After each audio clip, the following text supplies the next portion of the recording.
My neighbourhood used to be quiet. It was a nice, family-friendly place where people watered their lawns, waved to each other, and talked about the weather by shouting across yards.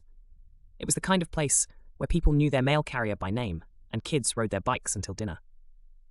Then came the summer before the elections, and all that changed. It started with a small sign. I'm not going to tell you the colour. All you need to know is that George Wazowski put a political sign in his yard, one of those little ones with just the name of the candidate and the year.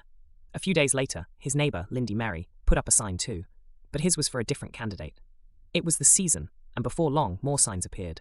Flags followed. Some neighbours waved flags on their porches, some painted their mailboxes in party colours. The neighbourhood began to feel different, more awkward. People stopped waving. One man crossed the street to avoid walking past a house with the wrong sign. Kids weren't allowed to play in certain driveways anymore. Neighbours who had been friendly for years now avoided eye contact. The final straw came when two neighbours got into a shouting match during garbage day. The police were called, and though no one was arrested, it made everyone uncomfortable. Then the HOA called an emergency meeting at the community hall, and we all gathered there like a bunch of wayward high schoolers at the principal's office.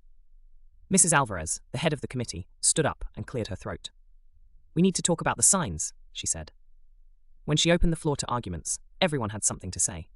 Some said they had a right to their political beliefs. Some said the signs made them feel unsafe.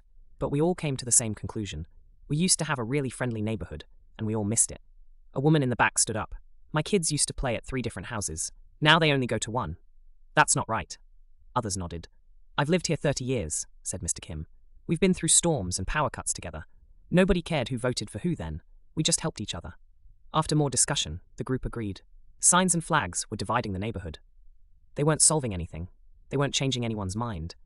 They were just making people angry. The committee made a decision: no more political signs or flags in public view. They would send out a simple notice to every house. Some people weren't happy, and they threatened legal action, but no one actually sued the HOA over it. Almost immediately, the signs came down, and the neighbourhood looked like it used to, but it took a while for it to feel like it used to. No, for that to happen, no HOA rules would work. Instead, we had to rebuild what we had broken. So the HOA started the Great Cookie Exchange, where they encouraged people to bake something for their neighbours, just as a sign of peace. And it worked, because eventually the lawn chairs reappeared, people began to wave again, and the kids came back out, riding their bikes and making their noise in peace.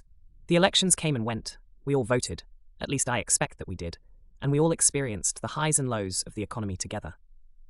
Now when tempers rise and people trade blame, we try to remember that politics will come and go, but we will still be neighbours. And unless we want to end up as a social media meme, we need to always remember to be neighbourly, and that a peaceful community is something worth keeping.